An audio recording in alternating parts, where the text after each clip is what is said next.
Hello everybody, it's Jay Rowe. We're going to be talking about a new chess opening video today, and this one's going to focus on the Evans Gambit.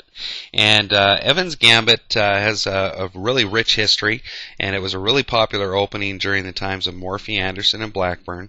And it was invented by Captain Evans, and the first tournament play was approximated to be in about 1824. However, it was used recently in a match between Kasparov and Anand in 1995. And the Evans Gambit, like all gambits, tries to accomplish a number of things for white, including rapid development and strong center position. So let's get into the book lines for the Evans Gambit here, and then we'll talk about Evans Gambit accepted and Evans Gambit declined. So the book lines for Evans Gambit goes as follows. White plays pawn to e4, black responds pawn to e5, white develops knight to f3, black plays knight to c6, white plays bishop to c4, and black plays bishop to c5. And we'll just take a little moment and pause here. This position you'll see a lot in online play, especially if you play bishop to c4 after knight goes to f3. But the move that opens up the gambit is pawn to b4. And black has a decision. Does he take the gambit? Does he accept it? And take that pawn, allowing white to get into the goals that it has, or does it lose a tempo and move the bishop to a different square? So we'll get into Evans Gambit accepted first, and then we'll take a look at Evans Gambit declined. When the gambit is accepted and black takes the pawn on b4, white can play the very strong pawn to c3, and black has to make some decisions here. It's got three options. It can move its bishop to a5, c5, or somewhere along this diagonal leading up to e7. Generally, d6 is not recommended in any lines whatsoever.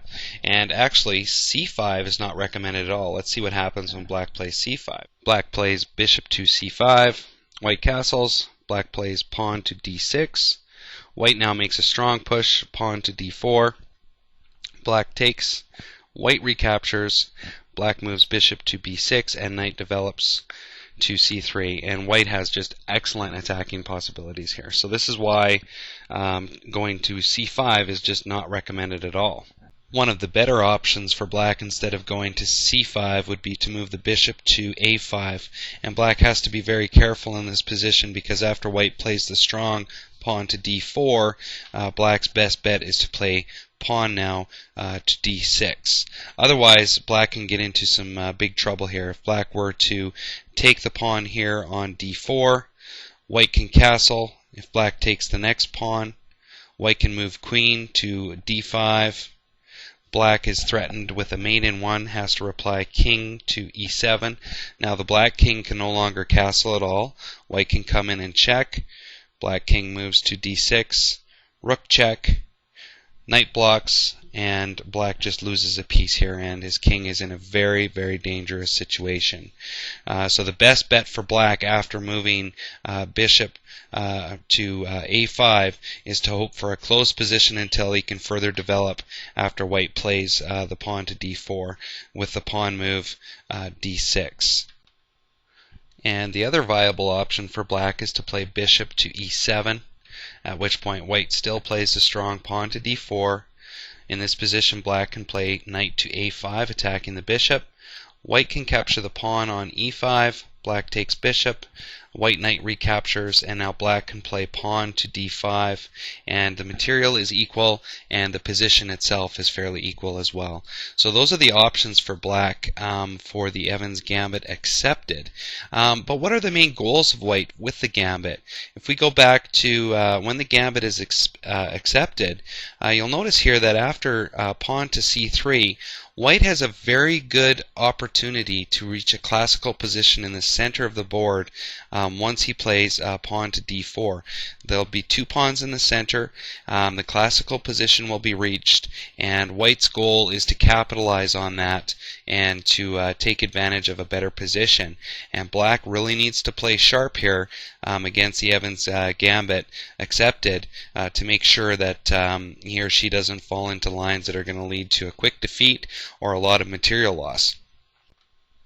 So now let's talk a little bit about Evans Gambit declined. It's interesting. If you research it on the internet yourself, you'll find that in many cases it's recommended for black to accept the gambit, with a better play possibility for black by accepting, providing sharp play, especially when you get into the closed position after playing pawn to d6.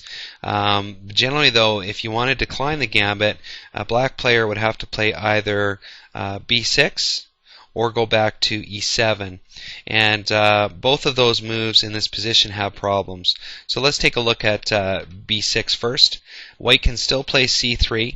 White can also elect to play knight to c3 as well, but if they go with c3 and black tries to close the position to allow for more development of its pieces, say for example opening up access for this bishop here, white can still play the strong d4, and if black tries to get into an exchange variation here, it's going to come out behind two pawns, because white can just recapture everything. White will be up a bishop and black will be only have a pawn in return.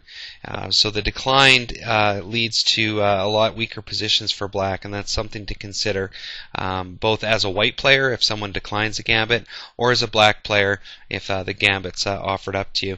And it's interesting to note, if you check out the web pages that list the openings win percentage versus loss, the Evans Gambit scores a 55% win versus a 30% loss. So although it's not used as much as it used to be, it's still a very viable option for white, especially if black accepts or even rejects the gambit, and with good winning possibilities.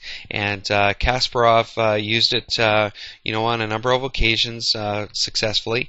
And I'm sure if you go into a match fully understanding how the opening works and you catch a black player off guard, you can do some definite damage here, because black definitely will have to play sharp whether they decline the gambit or accept the gambit. So I found that very interesting. But once again, to recap, the gambit really, white's trying to get a classical position in the center with great attack opportunity, and if black goes into the accepted variation, black's best bet is going to be to search for a closed position.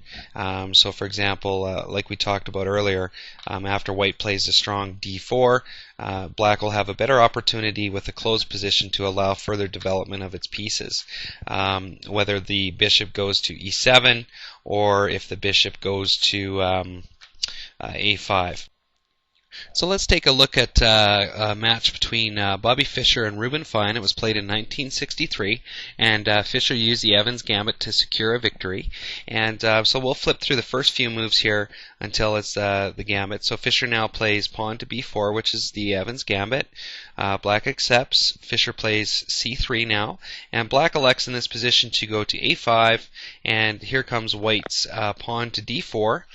Black takes the pawn, and Fischer castles. Black takes the next pawn, and remember we talked about earlier, this leads to some very dangerous positions for black. So from here, Fischer plays queen to b3. Black plays queen to e7. Fischer takes the pawn on c3. Black plays knight to f6, and white plays knight to d5. Black captures, white recaptures, and to save the knight, black moves knight to e5. Fischer takes, black recaptures. Fischer plays bishop to b2, attacking the queen. Reuben moves the queen to g5. Fischer plays h4, very nice move. Black captures. White captures pawn on g7. Black moves rook to g8, and Fischer checks. Black moves king to d8, and from here Fischer plays a very nice move, queen to g3. At this point in the match, black resigns, because you can see here there's nothing that black can do that won't either A, it loses queen, or B, lose the match. So for example, if the queen were to take here, it would be checkmate. And if the bishop were to take the rook here, black simply loses its queen, and it's in check at the moment. So it was a very interesting match, very quick match, about 18 moves. I think it was a blitz, and just shows how effective the gambit could be, and just how important it is for black to play very sharp chess, whether accepting the gambit or even declining the gambit. So I enjoyed going over this opening, and I hope you guys enjoy the video, and we'll see you next time.